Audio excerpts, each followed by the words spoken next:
আসসালামু আলাইকুম, সবাইকে স্বাগতম। আজকে আমি হিসাব বিজ্ঞান বিষয়ের লেনদেনের যে একটি বৈশিষ্ট্য আছে ব্যবসায়ের আর্থিক অবস্থার পরিবর্তন, তো ব্যবসায়ের আর্থিক অবস্থার পরিবর্তন কী ভাবে হতে পারে তা আলোচনা করার চেষ্টা করব। তো লক্ষ্য করি, আর্থিক অবস্থার পরিবর্তন বলতে কি বুঝি? কোনো ঘটনা দ্বারা ব্যবসায়ের আর্থিক পরিবর্তন সাধিত হলে তাকে লেনদেন বলা হয় এবং এই আর্থিক অবস্থার পরিবর্তন বলা হয়। তো আর্থিক অবস্থার পরিবর্তন দুই প্রকার, একটি হচ্ছে নিট পরিবর্তন আর একটা হচ্ছে কাঠামোগত পরিবর্তন। বিষয়টি আবারও বলি, আর্থিক অবস্থার পরিবর্তন দুই ধরনের হতে পারে, একটি হচ্ছে নিট পরিবর্তন আর একটি হচ্ছে কাঠামোগত পরিবর্তন। তো আমরা জানি যে অর্থের আদান প্রদানের মাধ্যমে বা একটা প্রতিষ্ঠানের সম্পদ, ব্যয় এবং মালিকানা সত্ত্ব, সম্পদ, মালিকানা সত্ত্ব এবং দায়, এগুলোর পরিবর্তনের মাধ্যমে আর্থিক অবস্থার পরিবর্তন হয়। এখানে আর্থিক অবস্থার পরিবর্তন বলতে হিসাব সমীকরণের পরিবর্তন বোঝাচ্ছে। তো সেই হিসাব সমীকরণের উপর ভিত্তিতে নিট পরিবর্তন এবং কাঠামোগত পরিবর্তন আমরা এখন আলোচনা করব। তো লক্ষ্য করি, প্রথমে আসি নিট পরিবর্তন বলতে কি বুঝি। আমাদেরকে জানা আছে নিট পরিবর্তন বলতে কি বুঝি?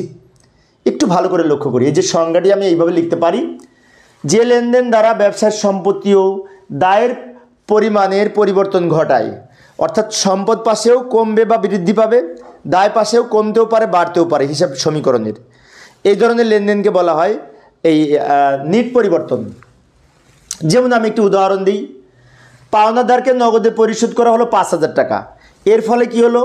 সম্পদ কমলো এবং দায় কমবে, নগদ টাকা কমবে এবং পাওনাদার কমবে, অর্থাৎ সম্পদ কমবে এবং দায় কমবে। তো এটা যদি আমি একটু হিসাব সমীকরণের মাধ্যমে উপস্থাপন করি তাহলে আরও ভালো বুঝতে পারবো। লক্ষ্য করি, এই যে হিসাব সমীকরণের চিত্রটা আমি উপস্থাপন করেছি, এখানে লক্ষ্য করলে দেখতে পাই নগদ, এই যে ঋণ পরিশোধ করার ফলে নগদ টাকা কমে গেছে, মাইনাস হয়েছে 5,000, পাওনাদার মাইনাস হয়েছে 5,000।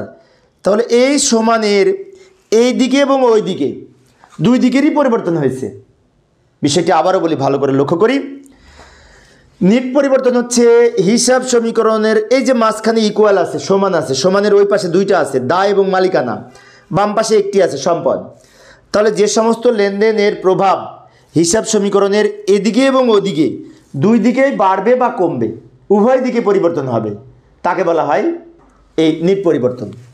যেমন এই পাওনাদারকে পরিশোধের ফলে নগদ টাকা কমেছে, মানে এই সমানের এই পাশে কমেছে, আবার পাওনাদার কমেছে মানে কি সমানের ওই পাশে কমেছে, উভয় দিকে পরিবর্তন হয়েছে, তাই এটিকে বলা হয় নিট পরিবর্তন।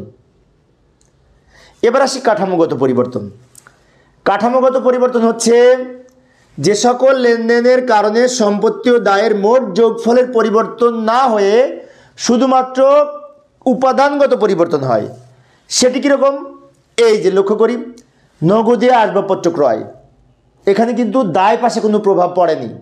নগদে আসবাবপত্র ক্রয় করলে আসবাবপত্র বৃদ্ধি পেয়েছে, নগদ টাকা হ্রাস পেয়েছে। নগদে আসবাবপত্র ক্রয় করলে আসবাবপত্র বাড়ে, নগদ টাকা কমে, দুটোটাই কিন্তু সম্পদ, সম্পদ বাড়ছে, সম্পদ কমছে। তাহলে এটা যদি আমরা হিসাব সমীকরণের প্রভাব লক্ষ্য করি, এই যে আমি হিসাব সমীকরণে উপস্থাপন করলাম, এই হিসাব সমীকরণের চিত্রে নগদে আসবাবপত্র ক্রয়ের ফলে সম্পদ কমেছে, মানে নগদ টাকা কমেছে, আবার সম্পদ পাশে আসবাবপত্র বৃদ্ধি পেয়েছে।